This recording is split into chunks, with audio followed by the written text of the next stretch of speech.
നമസ്കാരം. ഇതിന് മുമ്പുള്ള വീഡിയോയിൽ നമ്മൾ പല കമ്പനികളെ പറ്റി പറഞ്ഞിട്ടുണ്ടായിരുന്നു. അപ്പോൾ നമ്മളിതിൽ ഏറ്റവും കൂടുതൽ ശ്രദ്ധിക്കേണ്ടത് സ്റ്റോക്ക് മാർക്കറ്റിൽ ഇൻവെസ്റ്റ് ചെയ്യുമ്പോൾ നമ്മളുടെ എമൗണ്ടിൻ്റെ ഒരു 5% ഏതെങ്കിലും ഒരു സെക്ടറിൽ ഇൻവെസ്റ്റ് ചെയ്യാവുന്നതാണ്.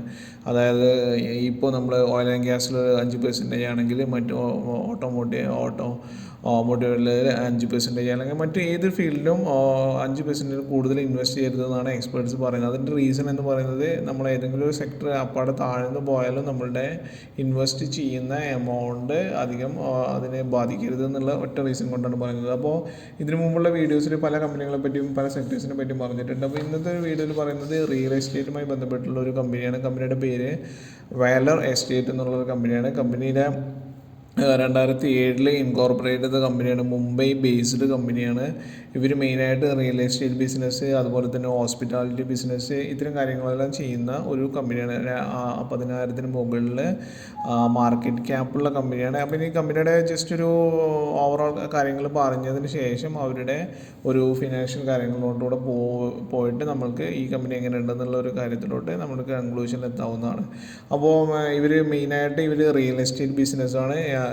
ഇവരുടെ 44% റവന്യൂ വരുന്നത് റിയൽ എസ്റ്റേറ്റ് ബിസിനസ്സാണ്. അപ്പോൾ കമ്പനിയുടെ പോർട്ട്ഫോളിയോയിൽ ഇതുവരെയ്ക്കും അവർ ഏകദേശം 1000 മില്യൺ സ്ക്വയർ ഫീറ്റ് അവർ ഓൾറെഡി മെയ്ഡ് ചെയ്ത് കസ്റ്റമേഴ്സിന് കൊടുത്തു കഴിഞ്ഞു എന്നാണ് അവരുടെ പോർട്ട്ഫോളിയോ കാണുന്നത്. പിന്നെ അതുപോലെ തന്നെ ഹോസ്പിറ്റാലിറ്റി ബിസിനസ് എന്ന് പറയുന്നത് നമ്മൾക്ക് എല്ലാവർക്കും അറിയാം, ഹോട്ടൽ അല്ലെങ്കിൽ ഹോട്ടൽ മാനേജ് ചെയ്യുന്ന പോലത്തെ ബിസിനസ്സാണ്. അപ്പോൾ ഇവർ പലപ്പോഴും ജോയിൻറ്റ് വെഞ്ചർ ആയിട്ട് ഇവർ പറയുന്നത് ഹിൽട്ടൺ ഗ്രൂപ്പിൻ്റെ, മുംബൈയിലെ ഹിൽട്ടൺ ഗ്രൂപ്പിൻ്റെ ഹോട്ടൽ ഏകദേശം 171 കീസ് അവർ ഹാൻഡിൽ ചെയ്യുന്നു എന്നുള്ളത്. അതായത് 171 റൂമോളം ഇവരാണ് ഹാൻഡിൽ ചെയ്യുന്നത് ഹിൽട്ടൺ ഗ്രൂപ്പിൻ്റെ. അതുപോലെ തന്നെ Grand Hyatt Goa 313 room handle ചെയ്യുന്ന ഇവരാണ്. അതുപോലെ തന്നെ ഇവർ ഒരു അപ്കമിങ് ഒരു ഡൽഹിയിൽ ഒരു പ്രോജക്റ്റിൽ ഇവർ ഇൻവെസ്റ്റ് ചെയ്തിട്ടുണ്ട്. പാർട്ട്ണർഷിപ്പാണ് പ്രസ്റ്റീജ് ഗ്രൂപ്പായിട്ട്. പിന്നെ ആ ഒരു ഹോട്ടലിന് 779 കീ ഉള്ള ഒരു വലിയൊരു ഹോട്ടൽ ഗ്രൂപ്പാണെന്ന് കാണാൻ പറ്റുന്നതാണ്. പിന്നെ അതുപോലെ തന്നെ ഇവരുടെ ഒരു റവന്യൂ മിക്സ് സെയിൽ ഓഫ് പ്രോജക്റ്റിൽ നിന്ന് 90%, 90% sale of transferable development right or land 7% എന്നിങ്ങനെയാണ്. Sales of properties 3%. ഇപ്പോൾ ഇവരുടെ ഓൺ ഗോയിങ് പ്രോജക്ട്സ് നോക്കുകയാണെങ്കിൽ റെസിഡൻഷ്യൽ പ്രോജക്ട്സാണ് മെയിനായിട്ട്. 6 ഓൺ ഗോയിങ് JV പ്രോജക്റ്റ്, അതായത് ജോയിൻറ്റ് വെഞ്ചർ, മറ്റു പല കമ്പനികളോട് ചേർന്നിട്ടുള്ള ജോയിൻറ്റ് വെഞ്ചർ ആയിട്ടുള്ള 6 പിന്നെ അതുപോലെ തന്നെ 4 ഓൺ പ്രോജക്റ്റാണെന്ന് കാണാൻ പറ്റുന്നതാണ്. പിന്നെ ഇവരുടെ ഇതുമായി ബന്ധപ്പെട്ട് പറയുകയാണെങ്കിൽ ഇപ്പോൾ കറൻ്റ്ലി ഇവർ ongoing project 12 million square ഫീറ്റോളമുള്ള പ്രോപ്പർട്ടീസാണ് ഇവർ ഉണ്ടാക്കുന്നതെന്ന് കാണാൻ പറ്റുന്നതാണ്. ഇവരുടെ മെയിനായിട്ടുള്ള ഒരു ഇത് പറയുകയാണെങ്കിൽ DB ഓസോൺ എന്ന് പറഞ്ഞിട്ടുള്ളതാണ്. DB ഓസോൺ എന്ന് പറഞ്ഞാൽ 225 റെസിഡൻഷ്യൽ ബിൽഡിങ്സാണ്. ടോട്ടൽ സെയിൽ വാല്യൂ ഇതിൻ്റെ ഏകദേശം 1012 കോടി രൂപയാണ്. ഇതാണ് DB ഓസോൺ എന്ന് പറഞ്ഞിട്ടുള്ള ഇവരുടെ ഒരു ഇതായിട്ടുള്ള പ്രസ്റ്റീജിയസ് പ്രോജക്റ്റ്. അതുപോലെ തന്നെ BKC എന്ന് പറഞ്ഞ പ്രോജക്റ്റാണ്. ഇതും ഏകദേശം 5 ഏക്കറയിലോളം പരന്ന് നടക്കുന്ന ബാന്ദ്ര കുർളയിലുള്ള കോംപ്ലക്സാണ്. ഇതിൻ്റെ സെയിൽ വാല്യൂ ഏകദേശം 900 കോടി രൂപയാണ്. അതായത് ഇതാണത് BKC എന്ന് പറഞ്ഞിട്ടുള്ള പ്രോജക്ട്സ്. പിന്നെ അതുപോലെ തന്നെ ഇവരുടെ കൊമേഴ്ഷ്യൽ ബിൽഡിങ്സിൻ്റെ 2 മില്യൺ സ്ക്വയർ ഫീറ്റിൻ്റെ കൊമേഴ്ഷ്യൽ ഓഫീസ് ആസെറ്റ് അവർ മുംബൈ ആയാലും ഡൽഹിയിലുമായിട്ട് പ്രിപ്പയർ ചെയ്യുന്നുണ്ടെന്ന് കാണാൻ പറ്റും. പിന്നെ അതുപോലെ തന്നെ പ്രസ്റ്റീജ് ലിബർട്ടി ടവർ എന്ന് പറഞ്ഞിട്ട് വലിയൊരു ടവർ ഗ്രൂപ്പ് കൊമേഴ്ഷ്യൽ കോംപ്ലക്സ് ആണ് അത് ചെയ്യുന്നുണ്ട്. വിത്ത് 2 ഏക്കറിൽ 200-250 മീറ്ററിൻ്റെ 5 storey retail podium of 36,000 metre square, അത്രയും വലിയൊരു കൊമേഴ്ഷ്യൽ കോംപ്ലക്സ് അവർ ഉണ്ടാക്കുന്നുണ്ട്. പിന്നെ ഇവരുടെ മറ്റൊരു കാര്യം എന്ന് പറഞ്ഞാൽ ലാൻഡ് ബാങ്കാണ്.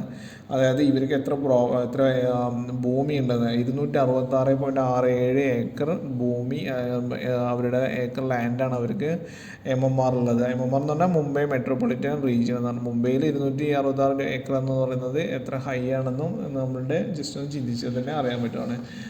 പിന്നെ ഇതുമായി ബന്ധപ്പെട്ട് മറ്റു കാര്യങ്ങൾ പറഞ്ഞാൽ ഇവരുടെ ഡീമർജർ ഹോസ്പിറ്റൽ ബിസിനസ്സിൽ ഇവർ മെർജ് ചെയ്തിരിക്കുന്നത് എസ്റ്റീം പ്രോപ്പർട്ടീസ് എന്ന് പറഞ്ഞൊരു ഗ്രൂപ്പായിട്ട് ഇവർ മെർജ് ചെയ്തിട്ടുണ്ട്. അതുപോലെ തന്നെ അഡ്വൻറ്റ് ഹോട്ടൽസ് ഇൻ്റർനാഷണൽ എന്ന് പറഞ്ഞിട്ടുള്ള ഗ്രൂപ്പ്. അപ്പോൾ പലതിലും അവർ മറ്റു പല കമ്പനികളും ജോയിൻറ്റ് വെഞ്ചർ ആയിട്ടുണ്ട് എന്ന് നമുക്ക് കാണാൻ പറ്റുന്നതാണ്. ഇനി അതുപോലെ തന്നെ അവർ പല കമ്പനികളും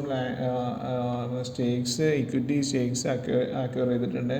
അത് മെയിനായിട്ട് 3 കമ്പനിയാണ്. ഒന്ന് ബാംബു ഹോട്ടൽ ഗ്ലോബൽ സെൻറ്റർ എന്ന് പറഞ്ഞിട്ടുള്ള ഒരു ഡൽഹി ബേസ്ഡ് ഹോട്ടൽ ഗ്രൂപ്പ്, പിന്നെ അതുപോലെ Goan hotels and reality limited എന്ന് പറഞ്ഞിട്ടുള്ള ഹോട്ടൽ ഗ്രൂപ്പ്, അതുപോലെ തന്നെ BD&P hotels India private limited എന്ന് പറഞ്ഞിട്ടുള്ള ഗ്രൂപ്പായിട്ടും ഇവർ അവരുടെ ഇക്വിറ്റി ഇതിലും മറ്റും അക്വയർ ചെയ്തിട്ടുള്ളതായിട്ട് കാണാൻ പറ്റുന്നതാണ്. പിന്നെ ഇത് മറ്റു മാത്രമായിട്ട് ബന്ധപ്പെട്ട് പറയുകയാണെങ്കിൽ അവരുടെ ഒരു കമ്പനിയുടെ അവർ ഫോക്കസ് ചെയ്യുന്നത് നെറ്റ് ഡെപ്റ്റ് സീറോ കമ്പനിയായിട്ട് ഒക്കെ ചെയ്യാൻ വേണ്ടിയിട്ടാണ്. ഇനി ഇവരുടെ ജസ്റ്റ് ഫിനാൻഷ്യൽ ഇതിലൂടെ നമ്മളൊന്ന് പോവേണ്ടതാണ്. അപ്പോൾ അതിൽ നമുക്ക് അറിയാൻ പറ്റും ഇവർ ഫിനാൻഷ്യലി സ്ട്രോങ് ആണോ അല്ലേ എന്നുള്ള കാര്യങ്ങൾ. ഇപ്പോൾ ഇതുമായിട്ട് ബന്ധപ്പെട്ട് പറയുകയാണെങ്കിൽ മാർക്കറ്റ് ക്യാപ്പ് 10,380 കോടി രൂപയാണ്, കറണ്ട് പ്രൈസ് 193 ആണ്, ഹൈ 285 രൂപയായിരുന്നു. 285 ഓൾമോസ്റ്റ് 50% ഡൗൺ ആയി എന്ന് കാണാൻ പറ്റുന്നതാണ് 193 എന്നുള്ളത്. പിന്നെ അതുപോലെ തന്നെ സ്റ്റോക്ക് PE 8.28 ആണ്, ROC 22.7, ROE 36. ഈ രണ്ട് വാല്യൂസും പെർഫെക്റ്റ് ആയിട്ടുള്ള സ്ട്രോങ് ആയിട്ടുള്ള വാല്യൂസ് ആണെന്ന് കാണാൻ പറ്റുന്നതാണ്.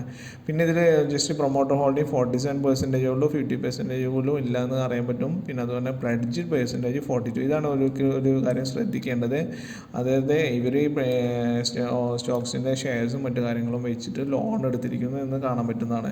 അത് പ്ലഡ്ജ് ചെയ്തിരിക്കുന്നത് 42%, അതൊരു ക്വയറ്റ് ഹൈ ആണ് എന്ന കാര്യം ഈ ഒരു വീഡിയോയിൽ ഞാൻ എല്ലാവരും ഇൻഫോം ചെയ്യുകയാണ്. പിന്നെ അതുപോലെ തന്നെ ഡെപ്റ്റ് ടു ഇക്വിറ്റി റേഷ്യോ 0.44% ആണ്. അതുപോലെ തന്നെ FI ഹോൾഡിംഗ് 3.6% വളരെ കുറച്ചുള്ളൂ, DI ഹോൾഡിംഗ് 0.43% ഉള്ളൂ, അതും വളരെ കുറച്ചുള്ളൂ കാണാൻ പറ്റുന്നതാണ്. ഇനി ഇതാണ് ഇവരുടെ ഗ്രാഫിൻ്റെ ഒരു പ്രത്യേകത നോക്കുകയാണെങ്കിൽ ഇവരുടെ ഇപ്പോൾ ഒരു 6 മന്ത് ഗ്രാഫിലെടുത്ത് നോക്കുകയാണെങ്കിൽ ഈ 200 DMAയുടെ താഴോട്ട് അവർ വന്നിട്ടുണ്ടെന്നുള്ളതാണ്. അതായത് ഒരു 200 DMAയുടെ താഴോട്ട് വരുന്ന കമ്പനികൾ അവർ ഫിനാൻഷ്യലി സ്ട്രോങ് ആണെങ്കിൽ അത് പെട്ടെന്ന് തന്നെ മുകളിലോട്ട് പോകാനും നമുക്കൊരു 20%ഓളം ഒരു ഹൈക്ക് കിട്ടാനും സാധിക്കുന്നതാണ്. ഇനി ഇതുമായി ബന്ധപ്പെട്ട് കമ്പനിയുടെ ഡെപ്റ്റ് റെഡ്യൂസ് ചെയ്തിട്ടുണ്ട്. Company has delivered good profit 65% CAGR in 5 years. ഇതെല്ലാം ഇവരുടെ ഇതാണ് ഇവരുടെ മെയിനായിട്ട് ഇവരുടെ ഒരു ഡീമെറിറ്റ് ആയിട്ട് പറയുന്നത് promoter have pledged 42.1% of their holding. ഇതാണ് മെയിനായിട്ട് അവരുടെ ഒരു ഡീമെറിറ്റ് ആയിട്ട് കാണാൻ പറ്റുക. ഇനി ക്വാർട്ടർലി റിസൾട്ട്സ് ആണെങ്കിലും മാർച്ചിലെ 2024 റിസൾട്ട് നോക്കുമ്പോൾ ജൂണിൽ അവരുടെ ഒരു സെയിൽസ് കുറഞ്ഞിട്ടുണ്ട്, എക്സ്പെൻസസ് കുറഞ്ഞിട്ടുണ്ട്, അതുപോലെ തന്നെ ഓപ്പറേറ്റിംഗ് പ്രോഫിറ്റും വളരെയധികം കുറഞ്ഞിട്ടുണ്ടെന്ന് കാണാൻ പറ്റുന്നതാണ്. പിന്നെ ഇനി profit and loss yearly basis നോക്കുകയാണെങ്കിലും 2023 ഏകദേശം 60-50% കുറഞ്ഞു എന്ന് കാണാൻ പറ്റുന്നതാണ്. ഇതൊക്കെയാണ് ഇവരുടെ ഒരു net profit 1317, but net profit is increased. Net profit increase ചെയ്തിട്ടുണ്ട്.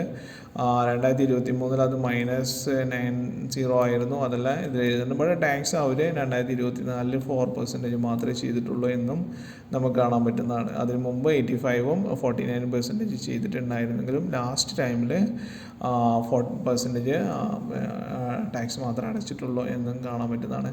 അപ്പോൾ ഇതൊക്കെയാണ് ഇവരുടെ കമ്പനിയുമായി ബന്ധപ്പെട്ടുള്ള കാര്യങ്ങൾ. കമ്പനിയുടെ ഇനി ഇവരുടെ ഫ്യൂച്ചർ പ്രോജക്ട്സും അല്ലെങ്കിൽ ജസ്റ്റ് വളരെ